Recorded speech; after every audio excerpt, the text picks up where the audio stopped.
কঠোৰ পৰিশ্ৰম আৰু অধ্যৱসায় হৈছে সফলতাৰ মাপকাঠি। দহৰ ভাল চিন্তা কৰাজনৰ বাবে ঈশ্বৰৰ কৃপা দৃষ্টি সদা বিৰাজমান। তাৰে উদাহৰণ কামৰূপ জিলাৰ এগৰাকী যুৱ সমাজকৰ্মী তথা ব্যৱসায়ী কেশৱ কলিতা।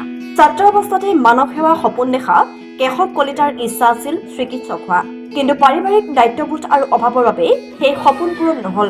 যেনে তেনে দুবেলা দুমুঠি যোগাৰ কৰা পৰিয়ালৰ দায়িত্ব মূৰ পাতি লৈছিল কেশৱ কলিতাই। এখন ফেব্ৰিকেশ্যন ৱৰ্কশ্বপ আৰম্ভ কৰিছিল কোনোমতে।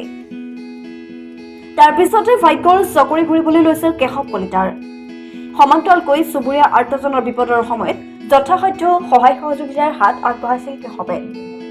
এইগৰাকী কেশৱ কলিতাই লাহে লাহে জড়িত হৈ পৰিছিল সামাজিক অনুষ্ঠান প্ৰতিষ্ঠানৰ সৈতে। সমাজকৰ্মী হিচাপে জনপ্ৰিয় হবলৈ ধৰিলে কামৰূপ জিলাত।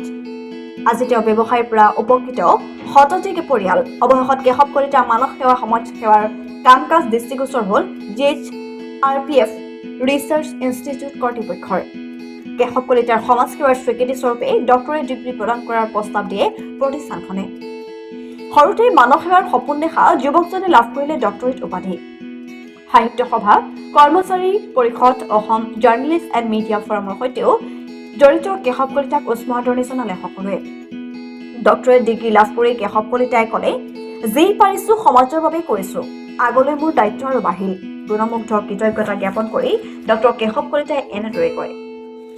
যোৱা 10 ডিচেম্বৰ 2024 তাৰিখে এছিয়া ডিজিটেল ইউনিভাৰ্চিটিৰ অন্তৰ্গত GHRPF ৰিচাৰ্চ ইউনিভাৰ্চিটি দিল্লী মোক ডক্টৰেট উপাধি প্ৰদান কৰে। আচলতে ডক্টৰেট উপাধি প্ৰদান কৰাৰ আগতে মোক প্ৰায় এমাহমান আগৰ পৰা তেখেতসকলে যোগাযোগত ৰাখিছিলে। মোৰ পৰা বহুত সমল তেখেতসকলে বিচাৰিছিল। তেখেতসকলে কৈছিল যে আপুনি সমাজৰ বহু ক্ষেত্ৰত আগভাগ লোৱা আমি জানিবলৈ পাইছোঁ, সেই আপোনাৰ তাত কি সমল আছে আমাক যোগান ধৰিব লাগে।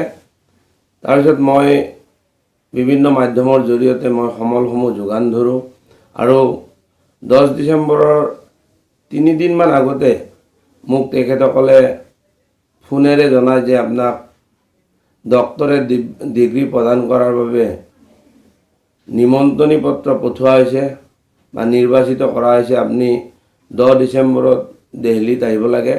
আৰু সেই উদ্দেশ্য আগত ৰাখি মই 9 ডিচেম্বৰতেই দিল্লীলৈ গৈছিলোঁ আৰু 10 ডিচেম্বৰৰ ৰাতিপুৱাই এটি আটক-ধুনীয়া দিল্লীস্থিত প্ৰেক্ষাগৃহত